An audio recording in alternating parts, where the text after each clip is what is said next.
Please be seated.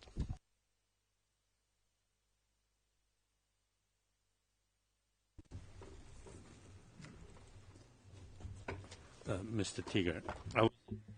Le président, Monsieur Tiger, on m'a dit que l'accusation avait passé 7h35 jusqu'à présent à présenter ses conclusions.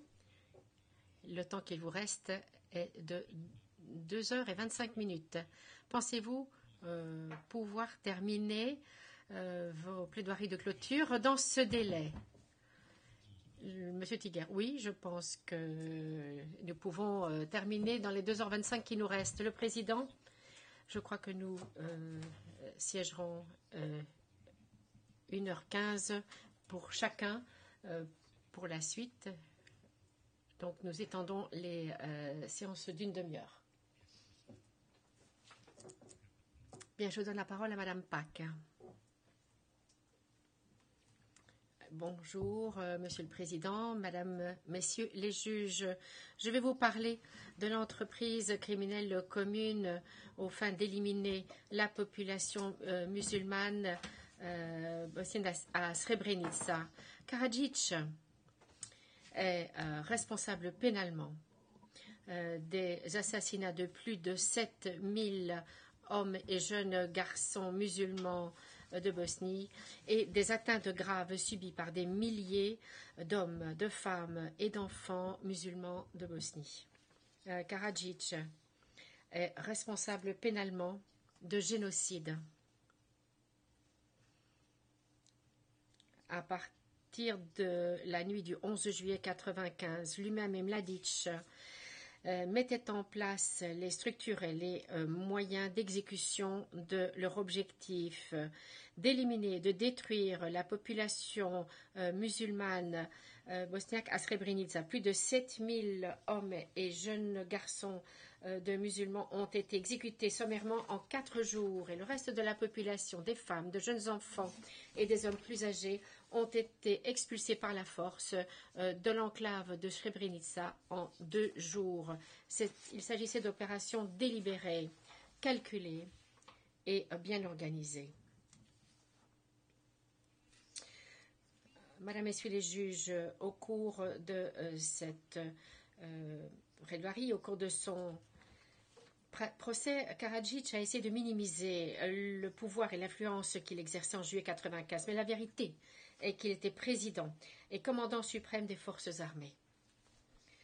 Il supervisait les opérations à Srebrenica. Il a dirigé les opérations à Srebrenica. Il a autorisé et approuvé chaque étape importante tout au long. Il avait le pouvoir et le contrôle sur chaque institution de l'État qui a participé au meurtre et aux expulsions par la force de toute autre personne. Il avait le pouvoir et le contrôle sur l'armée, la police et les autorités civiles locales. Ils lui ont constamment rendu compte des opérations à Srebrenica. Il a été tenu au courant constamment du déroulement des événements et des opérations à Srebrenica. Et son pouvoir garantissait qu'il coopère et qu'il coordonne leurs actions. Son pouvoir garantissait que personne n'ait jamais ouvert d'enquête sur les meurtres au cours de son règne au pouvoir et que les crimes ont ensuite été couverts, que les corps ont été enterrés à nouveau et que la communauté internationale ait été tenue à l'écart jusqu'à ce qu'il soit trop tard.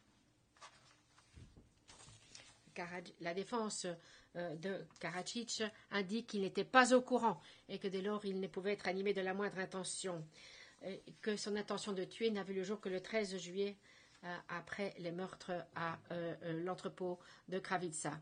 Il accuse ensuite Behara, Mladic et l'état-major principal de la VRS. Madame, Messieurs les juges, Behara et Mladic sont coupables. Leur culpabilité n'exculpe en rien Karadzic. Tout d'abord, je vais vous parler des prétentions de Karadzic selon lesquelles il dit ne pas avoir été au courant et n'avoir pas eu la moindre intention. j'aurai l'occasion de développer des arguments concernant sa participation à la JCE aux fins d'éliminer.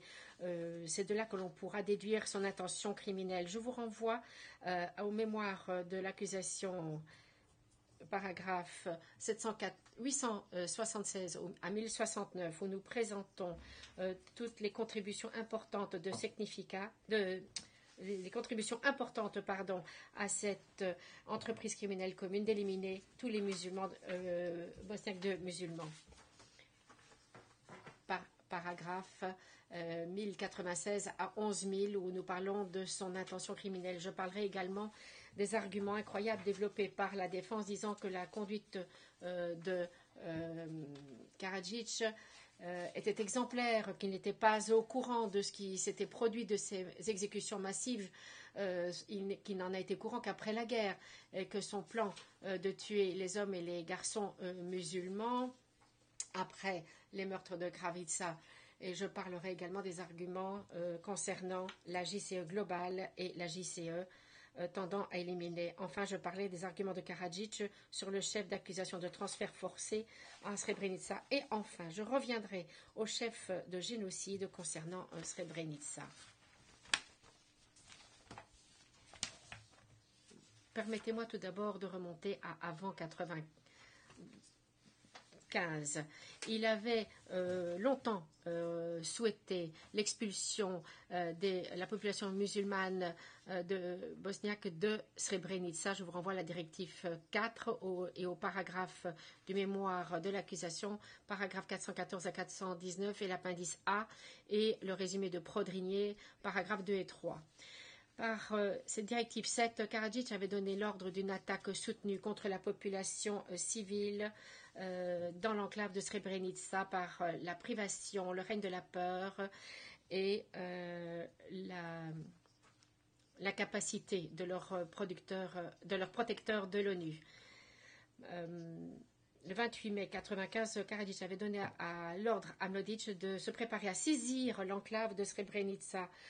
Ensuite, il a approuvé une attaque de grande ampleur et le 8 juillet, il a donné l'ordre à Krecic d'aller en avant toute.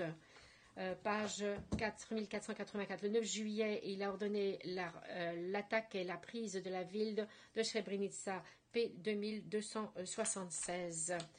Karadzic avait donc l'intention de forcer la population musulmane à quitter l'enclave de Srebrenica l'après-midi du 11 juillet. Alors que l'armée entrait à Srebrenica, Guevero, un officier de l'état-major principal, a appelé Karadzic 2 fois pour lui faire rapport. Tout d'abord en disant que tout se passait selon le plan, qu'il ne devait pas s'inquiéter. Ensuite, P 4629 et 20 minutes plus tard, Monsieur le Président, l'argent serbe, l'école, l'église serbe et le drapeau serbe. P 4630. Guevero donc indiquait que le drapeau serbe était ici à Srebrenica. Donc Karadzic savait précisément quand Srebrenica est tombé. Mémoire 887 à 889. Cette nuit, lui et Mladic ont mis au point les structures et les moyens pour mettre en place un nouveau plan commun par rapport à Srebrenica. Il s'agissait de l'entreprise criminelle commune tendant à éliminer les musulmans de Bosnie à Srebrenica en tuant tous les hommes et les garçons et en expulsant par la force la population qui restait. Animé de cette intention, Karadzic avait donc bien le plan d'expulser la population musulmane et son plan un peu évolué. Les hommes musulmans devaient être identifiés, séparés de leurs familles et exécutés. Karadzic avait donc bien l'intention de les tuer. Karadzic avait l'intention de détruire la population musulmane bosniaque de Srebrenica. Cette intention génocidaire peut être déduite de ses actions, de ses paroles, de son pouvoir, de son contrôle sur tout un chacun qui a participé à l'opération de Srebrenica. Son approbation et l'autorisation des actes perpétrés par ses subordonnés à chaque moment crucial. ses contributions importantes apportées à l'entreprise criminelle commune tendant à éliminer la population musulmane bosniaque à Srebrenica. Karadzic a donc dirigé les opérations de Srebrenica et le 13 juillet, il a donné l'ordre que les hommes musulmans soient déplacés de Bratunac à Zvornik où ils ont été assassinés en cachette. Mémoire de l'accusation, paragraphe 959 à 966. Le 12 juillet, à Potocari, l'horrible séparation des hommes et des garçons musulmans de leur famille a été entamée. Ces séparations ont fait partie intrinsèque des opérations de meurtre et d'expulsion par la force. J'y reviendrai. Le 13 juillet, Mladic a parlé à Karadzic au téléphone entre 5h et 6h40 du soir. S'il y avait des témoins et des photos ont été prises, Mladic était sur le terrain. Il a dit, il était sur le terrain, que Srebrenica était fini. Il fit rapport à Karadzic en disant que l'expulsion par la force était terminée. En effet, le rapport était précis. Ils ont parlé de promouvoir Krstić. Et Krstić fut en effet promu juste avant 8h. Ce même soir, commandant du corps de la Drina, Karadzic a pris un décret le lendemain. Mémoire de l'accusation, paragraphe 949 à 954. Un peu plus tôt dans l'après-midi, à 3h50, Karadzic avait rencontré Tomislav Kovač, le ministre de l'Intérieur faisant fonction ou adjoint et commandant des forces de la police. Je vous renvoie à mémoire de l'accusation, paragraphe 441 à 448. Cette réunion a duré 20 minutes. Kovač est parti à 4h10. Ensuite, il s'est rendu directement sur le terrain. Il a rencontré Mladic à Vlasenica, à moins de 100 km de Palais. Vous le verrez sur la carte, P 4941, page 5. Les subordonnés de Karadzic, chef de la police et chef de l'armée, se sont réunis le 13 juillet à Vlasenica, après que Kovač ait rencontré Karadzic à Palais. Madame, Messieurs les juges, cette réunion ne peut être le fruit du hasard. Et au moment où Kovač et Mladic se sont réunis, dans la fin de l'après-midi du 13 juillet, il y avait plus de 7000 hommes musulmans détenus par les Serbes de Bosnie, y compris 6000 hommes appartenant à la colonne des hommes qui étaient partis de Srebrenica la nuit du 11 juillet. P 4945, page 1. Plus de 1100 hommes ont été déplacés vers l'entrepôt de Kravica où ils ont été assassinés. Et Karadzic a bien sûr dû être informé des meurtres dans l'entrepôt de Kravica, pratiquement tout comme il est informé de toute étape importante au cours des opérations de Srebrenica. Je vous renvoie à l'argument de la défense, paragraphe 3031 à 3038. La nuit du 13 juillet, Kovač a logé à l'hôtel Vidikovac à Zvornik. C'est à ce moment-là que le convoi des hommes musulmans s'est arrêté le lendemain matin, le 14 juillet, en route vers des sites de détention et d'exécution à Zvornik. La sécurité de ce convoi était autorisée par la police civile, les subordonnés de Kovač. Paragraphe 982 du mémoire de l'accusation. Madame, Messieurs les juges, de quoi Mladic et Kovač ont-ils pu bien discuter lorsqu'ils se sont réunis fin de l'après-midi du 13 juillet à Vlasenica? De l'opération de meurtre. C'est la seule déduction possible à l'examen des éléments de preuve, car cela s'est produit dans l'heure ou dans les 2 heures après leur réunion, dans l'heure ou les 2 heures après la conversation téléphonique de Karadzic et Mladic. Tant Karadzic et Mladic avaient donné l'ordre de déplacer les hommes et les jeunes gens musulmans de Bratunac à Slovic, où ils allaient être tués du 14 au 16 juillet. C'est la seule déduction possible que vous tirerez, à savoir que Karadzic a envoyé Kovač sur le terrain pour rencontrer Mladic, pour collaborer dans cette opération de meurtre et ensuite pour faire rapport, ce qu'il a fait le 14 juillet. Vous avez donc des preuves directes de l'ordre donné par Karadzic à Deronic pour veiller au déplacement de prisonniers à Zvornik appel téléphonique a été intercepté à 8h10 de l'après-midi le 13 juillet. Djorinic a dit à Karadzic qu'il y avait à peu près 2000 hommes détenus à Bratunac et Karadzic et qu'il y en avait encore plus au cours de la nuit. Et Karadzic a donné des instructions par le biais d'un intermédiaire en code. Vous pouvez le voir sur la diapositive. Toutes les marchandises doivent être placées à l'intérieur de l'entrepôt avant midi demain. Pas dans les entrepôts là-bas, mais ailleurs. Il s'agit de la pièce P.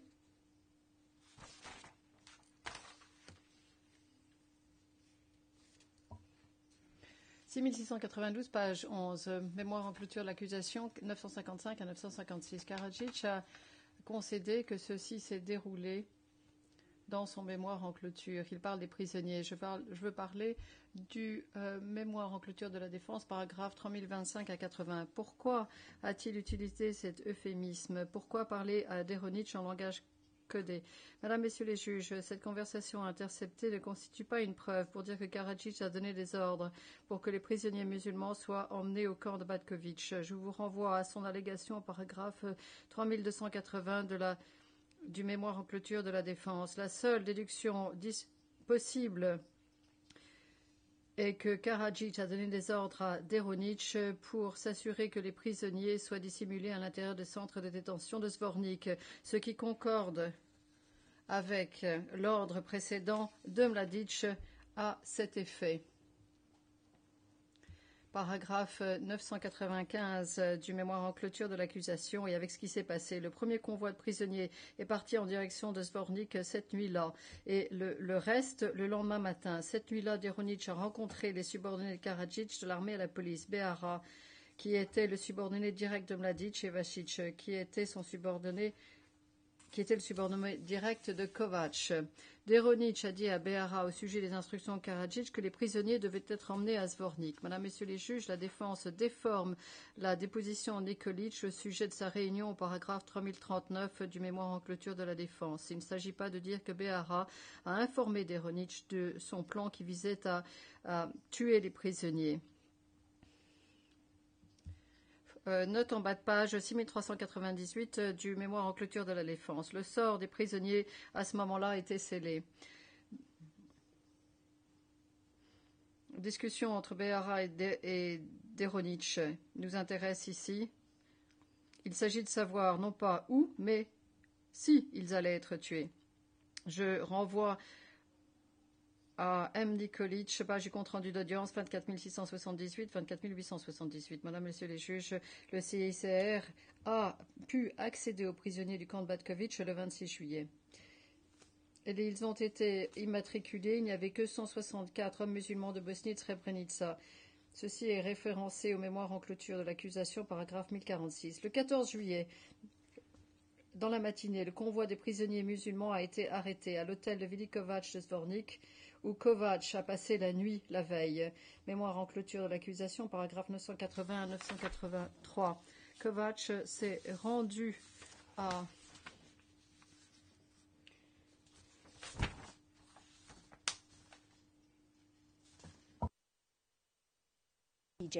Bratunac et Srebrenica. Il a rencontré Borov Chanin, dont les subordonnés avaient tué les prisonniers à l'entrepôt de Kravica la veille, et Dragomir Vasic, chef du poste de sécurité publique de Zvornik. Se confère paragraphe 942 du mémoire en clôture.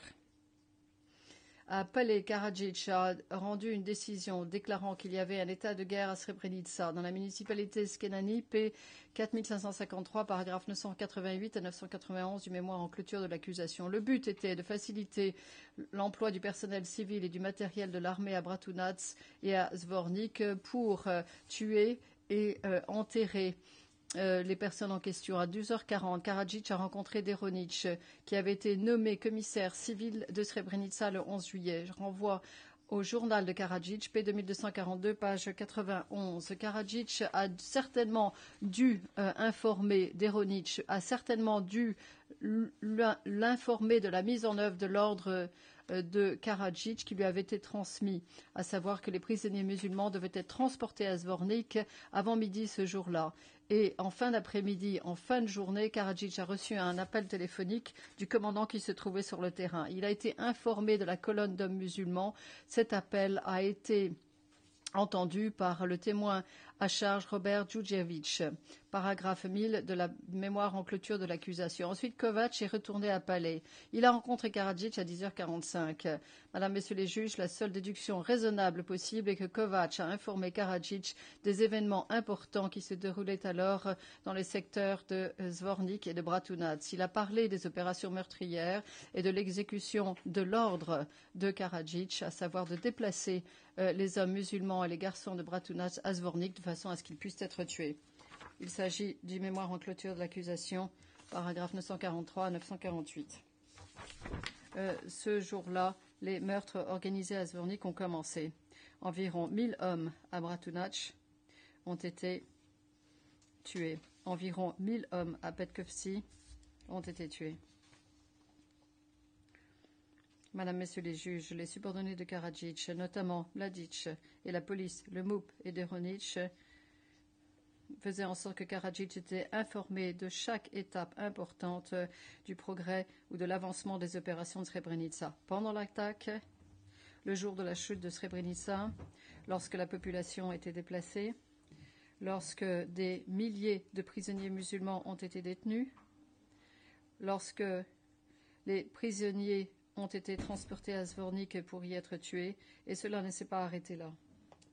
Le lendemain, le 15 juillet, à 10h du matin, Behara a été entendu lors d'une conversation interceptée s'adressant à Kerstic. Il a dit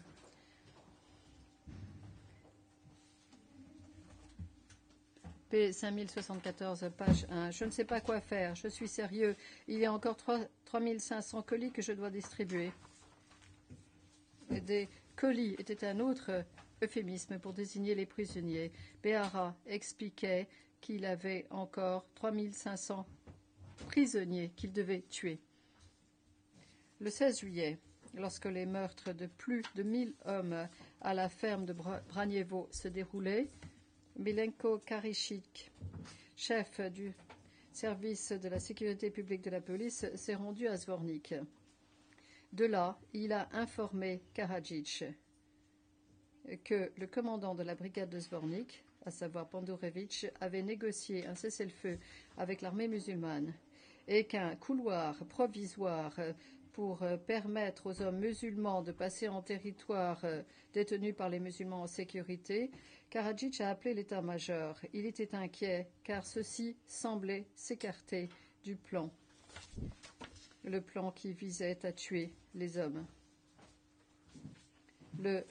L'état-major devait recueillir sa permission, son approbation dès 2002 et P 5076. Mémoire en clôture de l'accusation, paragraphe 1002 à 1011. Le président, vous voulez parler de quel type de permission ?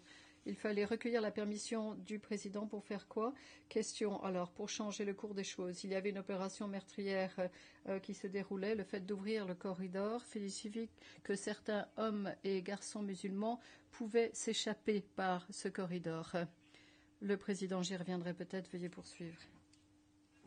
Karadzic avait le pouvoir de vie et de mort sur les hommes musulmans de Bosnie de Srebrenica.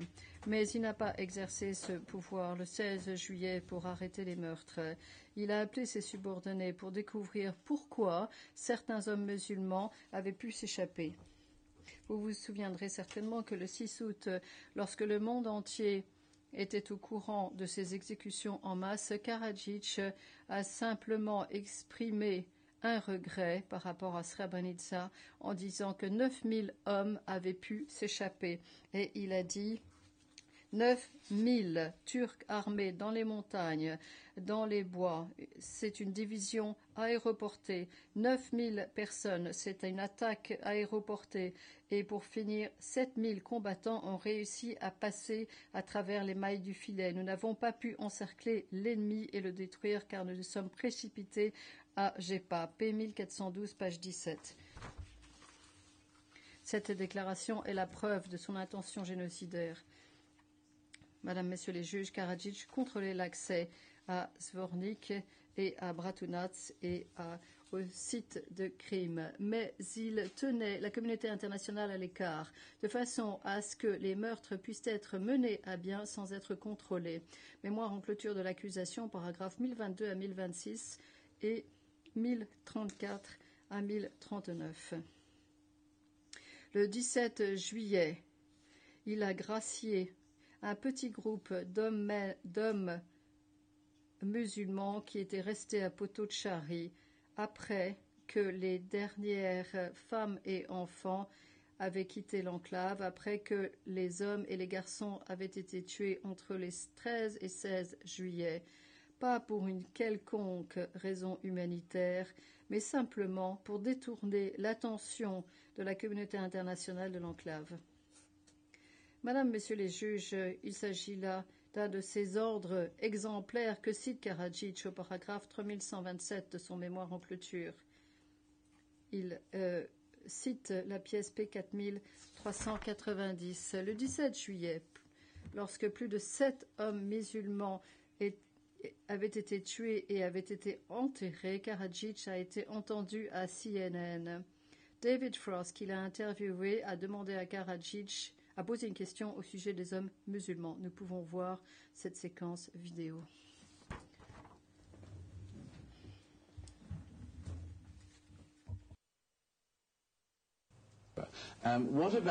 Alors, qu'en est-il des chiffres que nous avons pu entendre dans les médias sur les 15 000 personnes, hommes portés disparus, qui n'ont pas été retrouvés de Srebrenica, et que vous les avez quelque part, vous en disposez quelque part? Eh bien, aujourd'hui et hier, nous avons ouvert nos lignes et de nombreux hommes ont pu entrer en territoire musulman. Nombre d'entre eux sont des combattants et notre commandant local leur a permis de passer de l'autre côté. Ils passent même ce soir.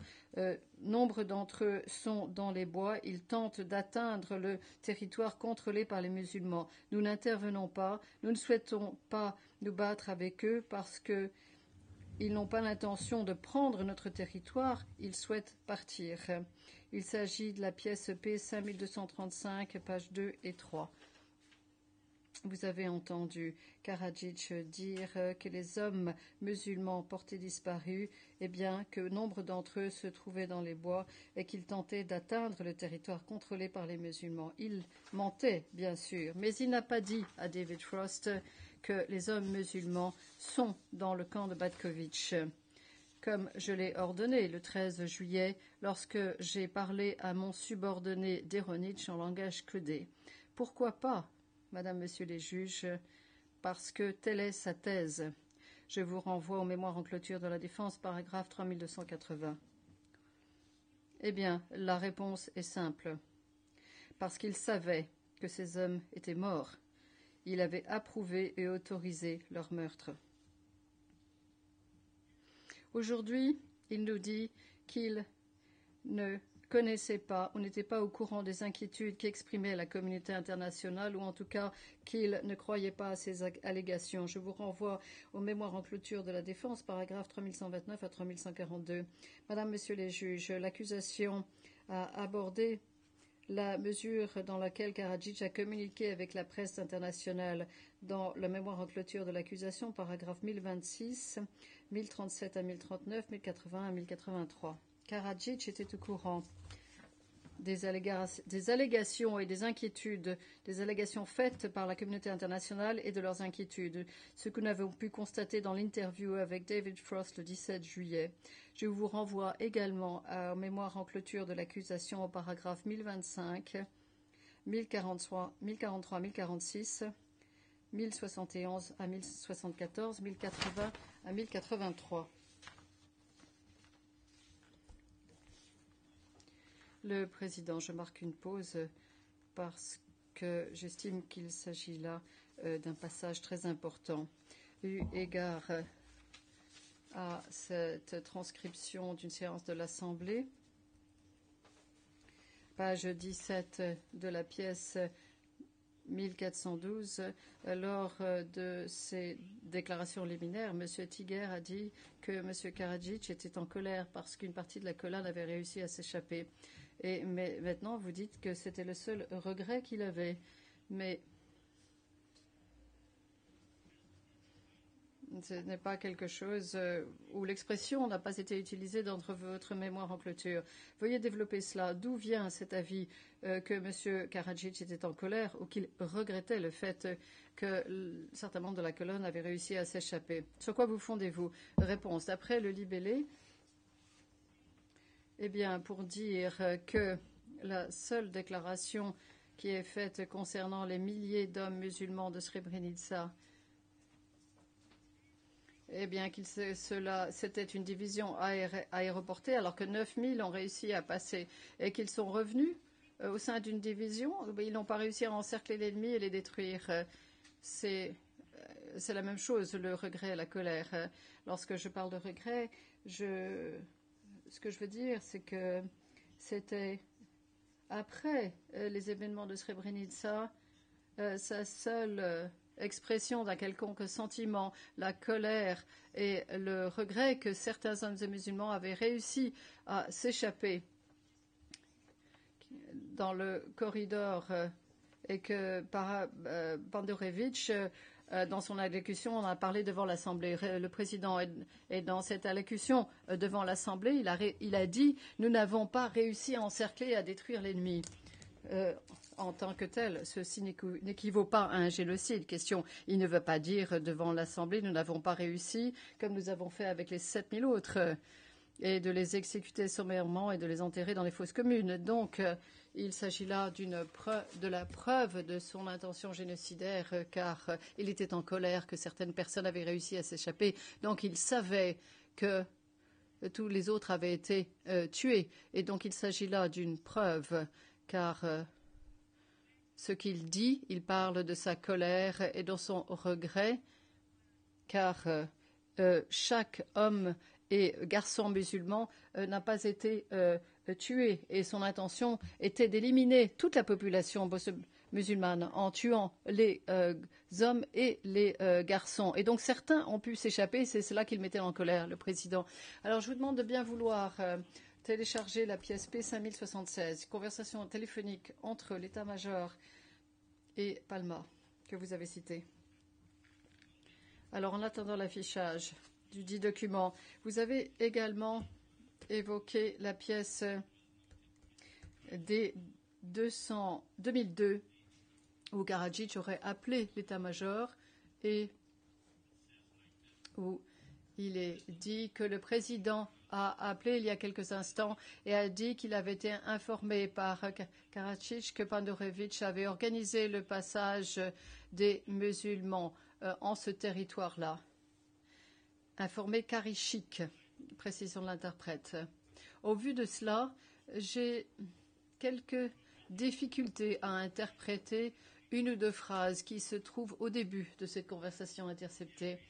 Ici, l'état-major, les gens d'état-major disent je dois obtenir la permission du patron principal et du chef d'État.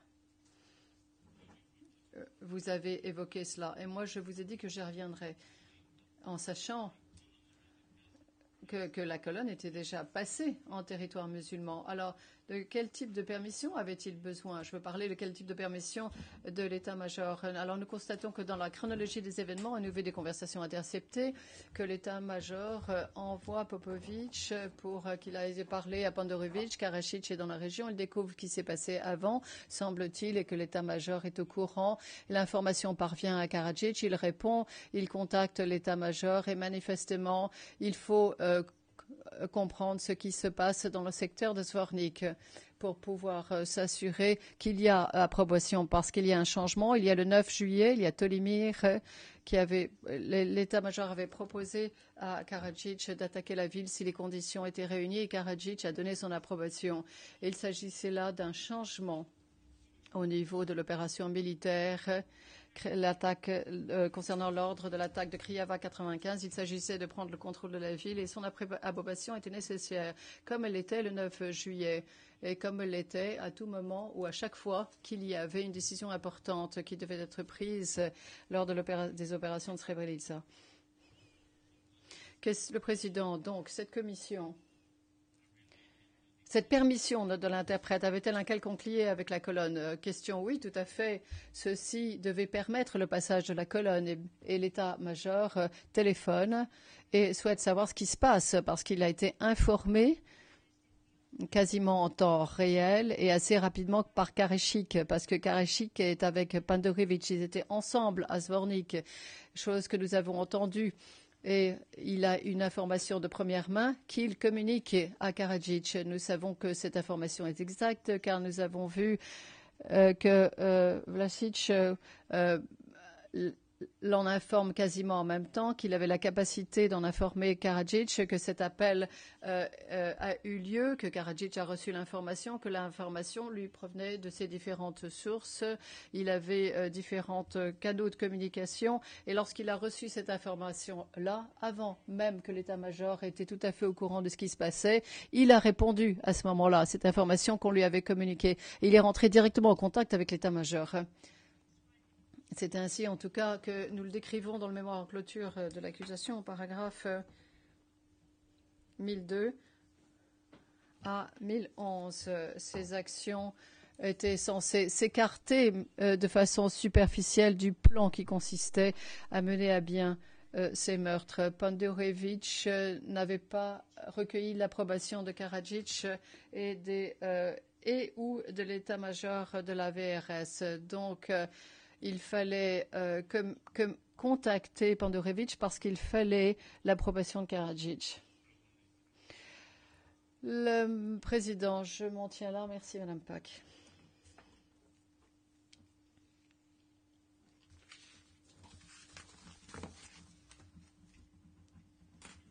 Alors, Madame, Messieurs les juges, je vais regarder le compte-rendu pour savoir où j'en étais.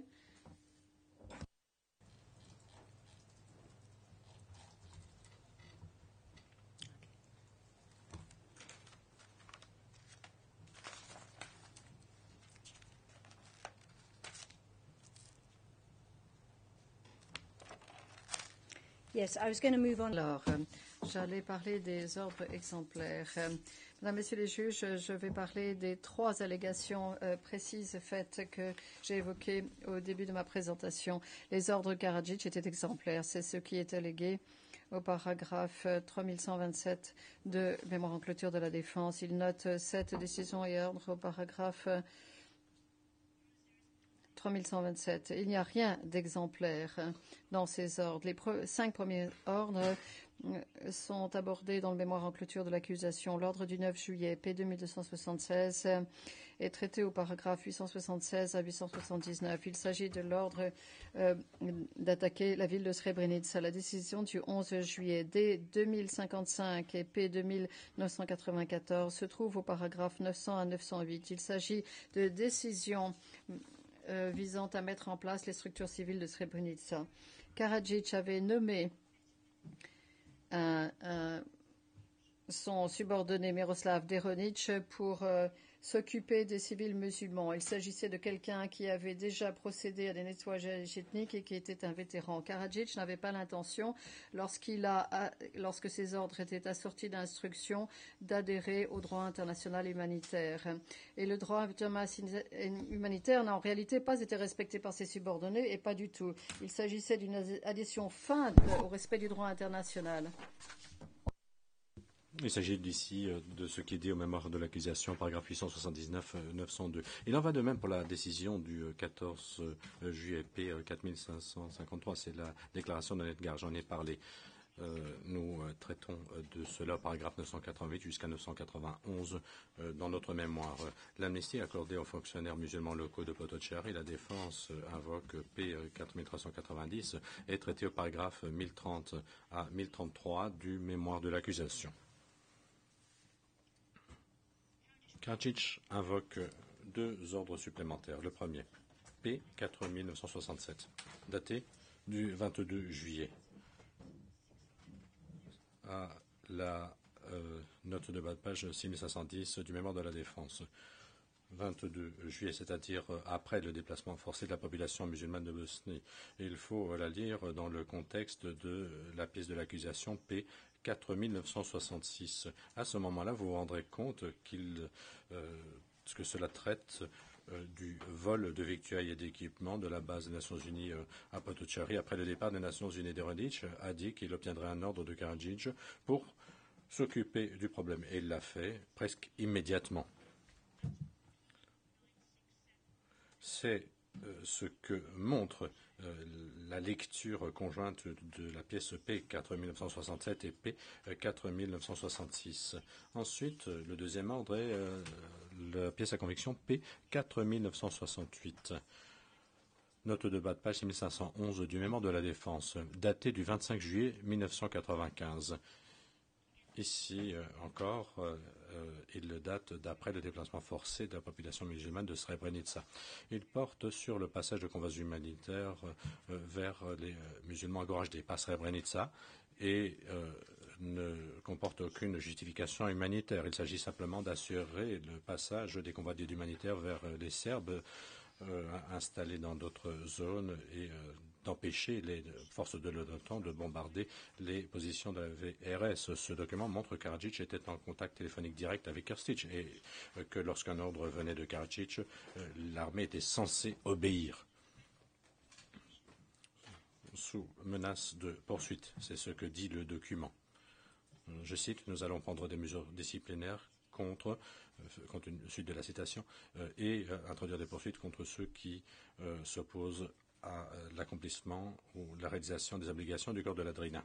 Deuxième allégation spécifique que je veux aborder, Monsieur le Président, est la suivante. Karadzic dit qu'il ne savait rien car les rapports écrits qui lui parvenaient ne faisaient aucune référence à l'exécution de prisonniers de Srebrenica. Mémoire finale de la défense, paragraphes 3083, 3085 et 3091 à 3107. Il a convoqué des témoins pour confirmer qu'il ignorait totalement tout cela. Des témoins tels que Kovac, Tolimir et Gordan Milinic, qui sont des menteurs, des génocidaires et d'infâmes suppôts.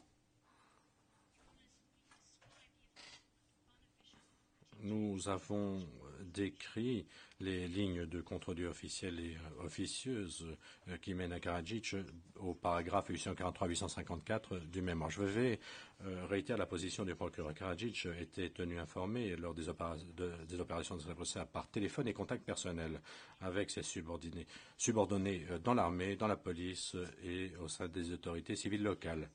Et ces contacts téléphoniques et personnels étaient complétés par des rapports écrits. L'état-major principal soumettait des rapports écrits à Karadzic au sujet des prisonniers. Je renvoie au mémoire de l'accusation, paragraphe 852. Le 12 juillet, Karadzic a été informé que la VRS et le MOUP, leurs unités plus exactement, avaient organisé des embuscades pour détruire les extrémistes musulmans qui ne s'étaient pas rendus. Et c'était une citation. P 3054, pages 3 et 4. Le 13 juillet, Karadzic a été informé que des hommes musulmans s'étaient rendus en très grand nombre. P 4464, page 3. Le 14 juillet, Karadzic a été informé que les unités du corps de la Drina nettoyaient le terrain et faisaient prisonniers des nombres importants de fugitifs musulmans. P 4457, page 3. Sur la seule base de ces rapports écrits, Karadzic était au courant de l'existence de grands nombres de prisonniers. Où pensait-il donc qu'ils avaient été emmenés au camp de Batkovitch? Karadzic déclare qu'il n'avait aucune raison de savoir à la mi-août qu'un nombre important d'hommes et de garçons musulmans avaient été exécutés. Je renvoie aux mémoires de clôture de la défense, paragraphe 3111. Mais il a reçu un rapport de la commission d'échange des prisonniers de guerre daté du 12 août 1995 qui disait qu'il ne se trouvait pas plus que quelques centaines d'hommes musulmans de Srebrenica au camp de Srebrenica. P. 4975, pages 2 et 3. Et je renvoie au mémoire de l'accusation, paragraphe 1047, note de bas de page 3782.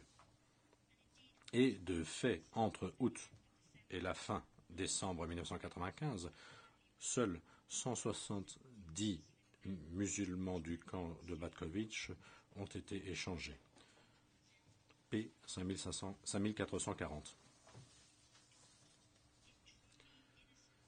S'il ignorait véritablement les crimes de Srebrenica, pourquoi Karadzic n'a-t-il pas donné l'alarme en août 1995? Où se trouvaient les hommes et garçons de Srebrenica? Pourquoi Karadzic n'a-t-il pas alors ordonné une enquête?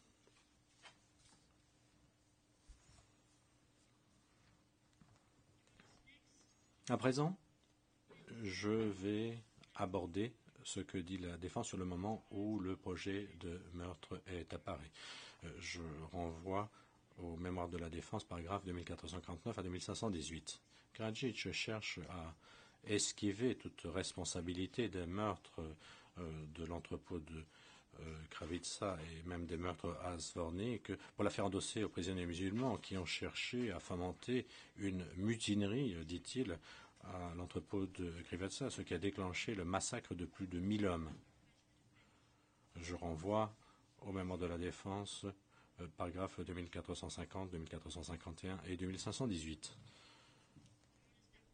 Des meurtres organisés ont été commis le 13 juillet sur la rivière Yanar, à l'entrepôt de Kravitsa, dans le pré de Sandichi et à l'école de Luque, près de Ticha.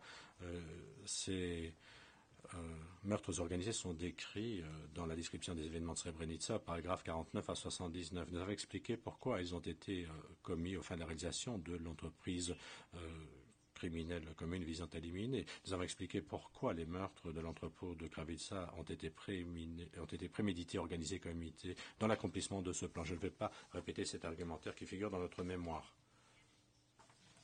Toutes les preuves indiquent l'existence d'un plan visant à tuer les hommes et garçons musulmans de Srebrenica qui a été exécuté à Potocari dès le moment où les hommes et garçons ont été séparés de leur famille le 12 juillet. Nous abordons cela dans la description de Srebrenica, paragraphes 14, 19 et 23 et 25 à 27. C'est ce qui avait été annoncé à Momir Nikolic lors de ses conversations avec Popovic, Kosoric et Yankovic le matin du 12 juillet. Ces conversations sont décrites dans le mémoire de l'accusation, paragraphe 916 à 919. Je ne vais pas entrer dans les détails. Et, Madame et Messieurs les juges, c'est ce qui s'est effectivement produit. Le mémoire de la défense ne fait naître aucun doute raisonnable à ce sujet. Je vais à présent aborder 4 sujets. Premièrement, les meurtres sur la rivière Yadar. Deuxièmement, une communication interceptée invoquée par la défense. Troisièmement et quatrièmement, la séparation des musulmans, des hommes et garçons musulmans. Premièrement, les meurtres sur la rivière Yadar. La défense prétend que ne n'ont pas condamné ni effectué une constatation de fait sur la base de la déposition de KDZ 65 sur l'exécution sur la Yadar le 13 juillet. voir Mémoire de la Défense, paragraphe 2494 à 2495. Nous avons abordé les meurtres de la rivière Yadar et les aspects du témoignage de KDZ 65 qui sont corroborés dans la description des événements de Srebrenica, paragraphe 49 à 53. Je vous renvoie également au paragraphe 39-40 de cette même description des événements de Srebrenica. En tout état de cause, nous affirmons que les preuves de la défense ne remettent pas en cause, n'annulent pas les faits jugés autour de cet événement au motif d'absence de crédibilité ou de fiabilité. La défense ne remet en cause un fait, ne peut remettre en cause un fait jugé que lorsqu'elle introduit des preuves qui sont fiables, des preuves contraires qui sont fiables et crédibles.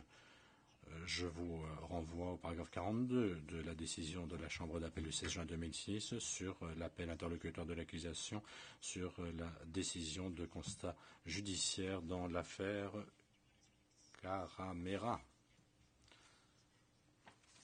Et nous avons traité des preuves de la défense dans la description de Srebrenica et dans le tableau de crédibilité des témoins, annexe F, page 184 et 194-195. Toutefois, si vous estimez que les faits jugés relatifs à la rivière Yada doivent être annulés et que vous estimez que la déposition de KDZ 65 n'est pas corroborée comme nous le disons, à ce moment-là, nous abordons à votre question 8, comme l'a prévu M. Tiger. Je vais vous donner lecture de la question. Quelle est la position de l'accusation en ce qui concerne l'utilisation de preuves au titre de l'article 92 non corroborées aux fins de constatation factuelle ou constatation de fait? Pour répondre à cette question, je renvoie aux mémoires de la défense, paragraphe 2494, au sujet de la rivière Yadar. Il est exact de dire que la Chambre de première instance dans l'affaire Blagojevic a refusé d'effectuer une constatation de fait sur la base de preuves 92 bis non corroborées. Et cela portait sur les meurtres en annexe et énumérés sur la rivière Yadar. Toutefois, il existe une jurisprudence du TPY pour justifier l'idée selon laquelle la Chambre peut invoquer une systématicité dans des événements similaires ou corollaires pour corroborer pour trouver une force corroborative suffisante pour justifier une condamnation. Et je parle spécifiquement ici des meurtres sur la Yadar,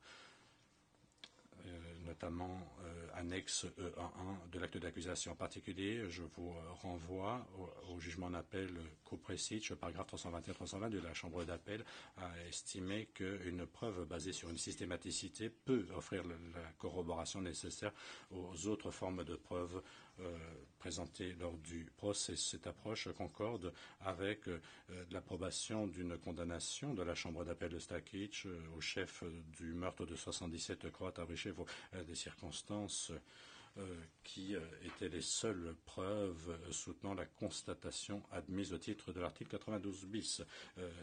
Ici, comme pour l'événement de Stakic, l'un des nombreux meurtres justifiant les condamnations pour les chefs d'extermination et persécution constitue précisément cet événement. Je vous renvoie au paragraphe 200 de ce jugement. Et vous devriez faire un même constat de fait en ce qui concerne l'incident ou l'événement de la Yadar. Les exécutions sur la Yadar du 13 juillet étaient analogues aux autres meurtres organisés du même jour à l'entrepôt de Kravica, auprès de Sandici et à l'école de Luque. Les meurtres organisés contenaient tous les mêmes éléments communs. Les auteurs étaient des forces serbes de Bosnie, les victimes étaient des musulmans de Bosnie. Les meurtres à pleine coordination entre des forces de la VRS et du MOP. Des bus ont été utilisés pour transporter les victimes vers les sites d'exécution et les meurtres ont eu lieu dans le contexte d'une opération ou de l'opération de meurtre. Les similarités et la suite des événements dans ces meurtres et la preuve qu'ils sont tous liés permettent de corroborer le récit de KDZ 065. C'est ce que nous voulions dire au sujet de cette question qui porte sur la rivière Yadar. Deuxièmement, en ce qui concerne le projet de meurtre, la défense invoque une conversation interceptée dès 2197 au paragraphe 2468 du mémoire de clôture de la défense. Cette conversation interceptée relève que Beara a dit à 11h25 le 13 juillet que les prisonniers seraient envoyés à Batkovitch. Cela ne correspond pas aux véritables intentions de Beara. Les prisonniers n'ont pas été envoyés à Batkovitch. Beara était à l'époque un participant actif de l'entreprise criminelle commune visant à éliminer, dans une conversation interceptée 1 heure avant, à 10h09, il a donné des instructions sur la détention d'hommes musulmans à Konevitch-Polier et a déclaré que les musulmans se tuent eux-mêmes. On lui a dit cela et il a répondu « Excellent, qu'il continue, merde ». Voilà, ça c'est 2204, page 2 et P 5354, page 3. Je vais aborder les deux derniers sujets ensemble. Le mémoire de la défense indique premièrement qu'il existait des efforts visant à trier et enregistrer les prisonniers, ce qui montre que l'existence d'un plan de meurtre à partir du 12 juillet n'est pas la seule conclusion raisonnable à tirer de ces preuves. Deuxièmement, il n'existe aucune preuve de confiscation systématique de documents d'identité. Je renvoie au paragraphe 2470 et jusqu'à 2479 et 2511 du mémoire de clôture de la défense. Il n'existait en fait aucun processus de tri digne de ce nom. Je renvoie à la description de Srebrenica, paragraphe 22. Les jeunes hommes, des enfants, étaient séparés de leur famille à Potocari. C'est le témoignage de Rutten. Il a dit que des enfants de 12 ans parfois étaient séparés. P 3948, paragraphe 49. Et compte rendu d'audience T 22040 et 22046. Et il y a également le témoignage de Kingori. P 4140, paragraphe 170 à 171. Et je vous renvoie également à la déposition de Shira Ibišević, P 401, page 8, et de Samila Salčinović, P 404, page 13. Aucun effort n'a été consenti, sauf à Nova Kasaba, et j'y reviendrai, pour consigner les identités des prisonniers musulmans qui avaient été mis en détention. Il existe des preuves de la confiscation systématique de documents d'identité et ces documents ont été détruits. Le 12 juillet, Bering a vu des cartes d'identité passeports éparpillées dans un coin à la Maison Blanche à Potocari. P 3969, page 122 à 123 et page 183. Le 13 juillet, Rutten a vu des tas de cartes d'identité de passeport à même le sol à l'extérieur de la Maison Blanche. P 3948, paragraphes 55, 63 et 89. Il a déclaré que des enfants, parfois aussi jeunes que 12 ans, ont été forcés sous la menace des armes à abandonner, à rendre leur carte d'identité. Compte rendu d'audience 22040. Il a observé que l'on brûlait les documents d'identité des garçons et hommes musulmans le soir du 13 juillet. P 3948, paragraphe 66, et compte rendu d'audience 22041, 22042 et P 3961. Le 12 juillet, Kingori a vu que les hommes étaient obligés de remettre leur carte d'identité P 4140, paragraphe 173-174 et compte rendu d'audience page 22813. Il a dit que cela signifiait beaucoup. Cela indiquait que quelque chose de grave allait se produire. C'est ce qu'il a dit. Je citais P 4140, paragraphe 175. Il existe des preuves de confiscation systématique ou d'élimination systématique des cartes d'identité à l'extérieur de Potocari. À Bratunac, je renvoie à la déposition KDZ 039, P 3940, page 28, à Konievitch-Polier le 13 juillet. Je renvoie au témoignage de KDZ 65, P 336, page 12 et 13, et KDZ 45, compte rendu d'audience, page 22639, 22679 jusqu'à 22680 et 22685. Karadzic invoque la déposition de deux survivants. Paragraphe 2511 du mémoire de la défense. Premièrement, KDZ 039 qui s'est fait retirer sa carte d'identité à Brottenas. J'ai déjà parlé de sa déposition. L'autre, KDZ 167, ne s'est pas vu retirer ses documents d'identité à Potocari et à Bratunac. C'est vrai. Il avait aussi laissé sa carte d'identité chez lui. Référence P 354, pages 73 et 74. Mesdames, Messieurs les juges, j'ai parlé tout à l'heure de Nova Kasaba. Mladic a dit à des prisonniers de Nova Kasaba le 13 juillet qu'ils seraient échangés, que ce n'étaient pas des criminels, qu'ils iraient déjeuner à Bratunac, qu'il organiserait des groupes pour récupérer les blessés dans les bois et que les personnes décédées seraient enterrées là où leur famille le voudrait. Et dans ce contexte, il a ordonné à ses soldats d'établir une liste de prisonniers. Une caméra a filmé cela pendant qu'il le disait. Ensuite, ces soldats ont roué 2 coups, ont frappé, ont donné des coups de pied à un prisonnier avec des crosses de fusil. L'un l'a abattu d'un pistolet. Mladic n'a pas réagi. Karadzic se fonde sur ces éléments de preuve les mensonges éhontés de Mladic pour prouver qu'il n'y avait pas de plan pour tuer les hommes. Non. Je fais référence aux mémoires de la défense, paragraphe 2474, et le descriptif de Srebrenica, paragraphe 43. Le fait jugé 1623, le témoignage de KDZ 333, la pièce P 4342, pages 10 et 11. 2 derniers points sur la question des séparations.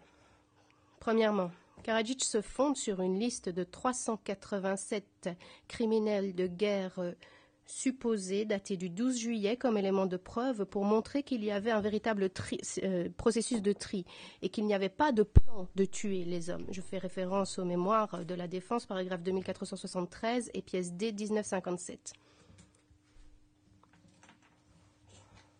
Vous ne pouvez pas déduire cela sur la base de cette liste. S'il y avait eu un processus de tri véritable, pourquoi tous les hommes et les garçons qui ont été séparés à Potocari ont-ils été emmenés à Bratunac?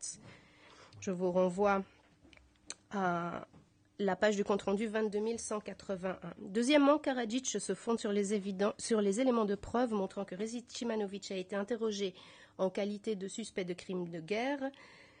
Mémoire de la défense, paragraphe 2476, et sur le fait que Behara ait dit à Zlatan Celanovic le 12 juillet de voir s'il n'y avait pas des criminels de guerre qui étaient sous leur garde. Je fais référence là encore aux mémoires de la défense, paragraphe 2477. Madame, Messieurs les juges, Simanovic se trouvait sur la liste à laquelle la défense fait référence dès 1957. Il apparaît à la ligne 121. Le 13 juillet, il a été interrogé par Zlatan Celanovic, le juriste de la brigade de Bratunac. Celanovic s'est rendu compte qu'il n'y avait pas de fondement pour le garder prisonnier ou pour le poursuivre. Je fais référence là à la pièce P377, pages 10 et 12, déposition de Celanovic, et page du compte-rendu 24658 et 59 de la déposition de M. Nikolic. Mais Sinanovic n'a pas été libéré comme on pourrait... à quoi on pourrait s'attendre lors d'un processus de tri véritable. Il a été détenu à Bratunac, il a ensuite été envoyé à Zvornik, il s'est échappé, il a échappé aux exécutions de Kozluk, il s'est échappé dans le fleuve Drina, il a été réarrêté, renvoyé à Zvornik, et puis il a été assassiné à l'exploitation agricole de Branievo ou au centre culturel de Pilica le 16 juillet. Nous reprenons son histoire dans le descriptif de Srebrenica au paragraphe 85 à 88. À part un groupe de 5 à 7 prisonniers qui ont été emmenés parallèlement à Sinanovic, Celanovic n'a interrogé personne d'autre à Bratunac. Pièce P377, pages 8, 9, 13, 20, 21 et 76. S'il y a un doute dans votre esprit quant à l'objectif de la séparation des hommes et garçons musulmans à Potocari, j'aimerais vous rappeler le témoignage d'une mère de Srebrenica, connue dans cette affaire sous le pseudonyme KDZ 265. Le témoin KDZ 265 a perdu son mari et 2 de ses fils. Elle a décrit le moment où son garçon de 14 ans lui a été enlevé à Potocari. Elle a déclaré qu'elle a dû passer par une sorte de haie d'honneur. Ensuite, à mi-chemin, quelqu'un a dit, et je cite Popovic, « Regardez, celui-là. » Fin de citation. Il parlait de son fils. Elle a dit à son fils, « Ne t'inquiète pas mon garçon, continue. » L'un des soldats est sorti de la haie d'honneur et a dit à son fils de se rendre à gauche. Son fils lui a dit « Pourquoi moi? Je suis né en 1981. » Ensuite, elle a déclaré, à propos de son fils, il avait une sorte de sac en main. Et le soldat lui a dit de jeter le sac vers la droite et de se rendre à gauche. Mais je l'ai pris par la main. Et il ne cessait de me répéter « Je suis né en 1981. Qu'est-ce que vous allez faire de moi? Qu'est-ce que vous voulez que je fasse ?» Et puis, je les ai implorés, je les ai suppliés. Je leur ai dit « Pourquoi vous le prenez? Il est né en 1981. » Mais il a répété son ordre. Et je l'ai tenu si fort, mais il me l'a pris. Et ensuite, mon fils a jeté ce sac et le soldat l'a ramassé, l'a jeté sur une pile à droite, a pris mon fils par la main et l'a tiré vers la gauche. Il s'est retourné et il m'a dit « Maman, s'il te plaît, tu peux prendre mon sac? Prends mon sac. » Elle lui a répondu. Elle a déclaré lors de sa disposition, se reprend l'interprète, c'est la dernière fois que j'ai entendu sa voix. Pièce P367, page 13 à 15.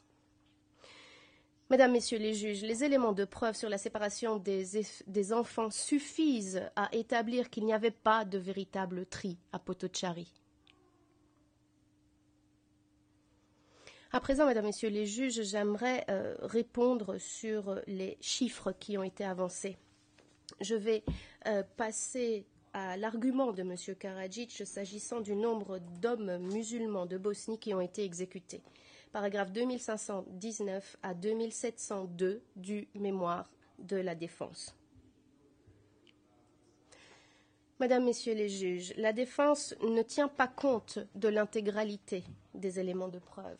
L'accusation, dans sa thèse sur le nombre d'hommes qui ont été assassinés, se fonde sur les éléments de témoins, de conversations interceptées, de documents qui ont été corroborés par des éléments médico-légaux et démographiques. Je vous renvoie aux mémoires de l'accusation, paragraphe 916 à 1066, et au descriptif de Srebrenica, paragraphe 14 à 173. Ces éléments de preuve doivent être pris en compte dans leur intégralité et non morceau par morceau. La défense, dans sa thèse, est confuse, se prête à des conjectures, n'étaye rien en l'espèce et étudie les éléments médico-légaux et démographiques séparément. M. Karadzic avance certaines choses sur l'incertitude quant au nombre total de victimes de Srebrenica, alors qu'il n'y a pas d'incertitude. Les arguments principaux de Karadzic sont, premièrement, que les corps et les victimes de combat sont mélangés dans les fosses qui sont liées à Srebrenica, et deuxièmement, que le nombre de victimes de Srebrenica ne peut pas être déterminé, et que cela ne se rapproche en aucun cas de 7000 victimes. Je cite là le paragraphe 2700, ainsi que le paragraphe 2698 à 2702 du mémoire de la défense. Je vais aborder le premier point, le mélange de ces dépouilles. Le témoignage de témoins, les documents, des conversations interceptées, des éléments de preuve médico-légaux pris ensemble montrent, au-delà de tout doute raisonnable, que toutes les fosses primaires et secondaires de Srebrenica contiennent exclusivement les dépouilles de victimes d'exécutions liées à Srebrenica, à l'exception de 3 sites à Glogova, Bliecheva et Liplje 8. Les contenus mélangés de Glogova et Bliecheva ont été expliqués par Dusan Jans. Je vous renvoie là à la déposition de Jans, page du compte-rendu 27016 et 17, ainsi qu'aux pages 27040 à 27046, et enfin à la page 27060 du compte-rendu. Jans n'a pas inclus les dépouilles à Liplier 8 dans les chiffres de son rapport. Je vous renvoie là à la pièce P4771 et 4772. Nous avons expliqué pourquoi aucune perte au combat n'a été enterrée dans les fosses dans le descriptif de Srebrenica au paragraphe 164 à 168. Comme nous l'avons expliqué, la conclusion expliquant pourquoi les fosses contenant des victimes d'exécution est cohérente avec les éléments médico-légaux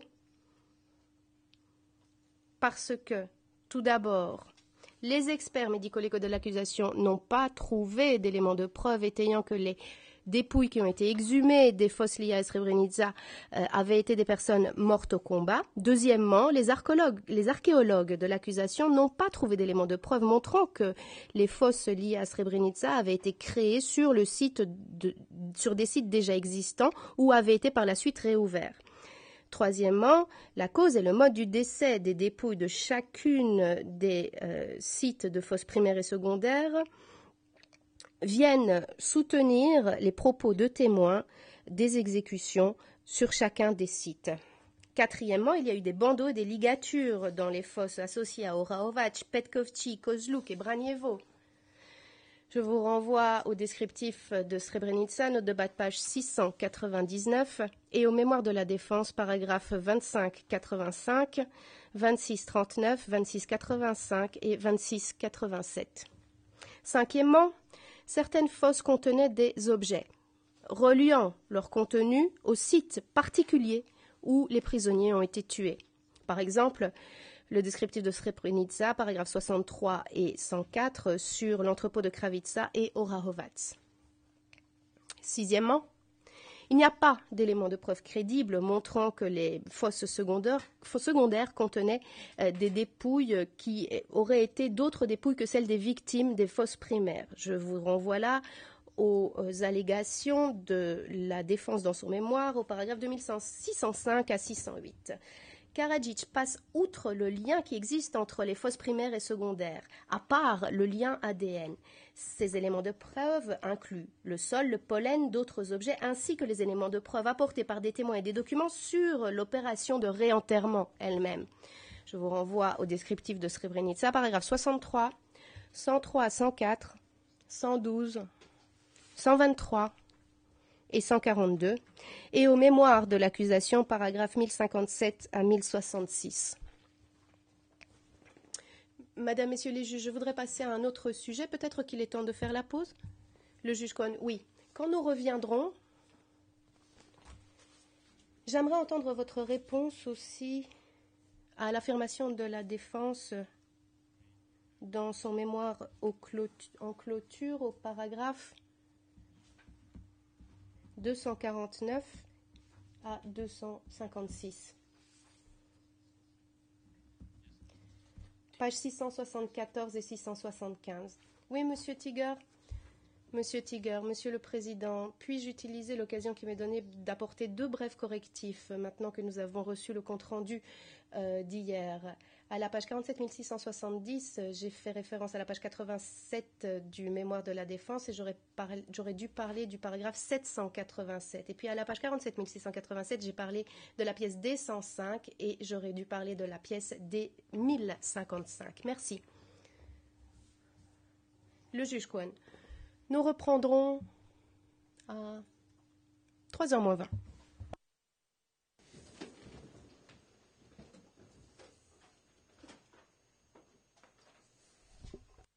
Correction de l'interprète, 3h20.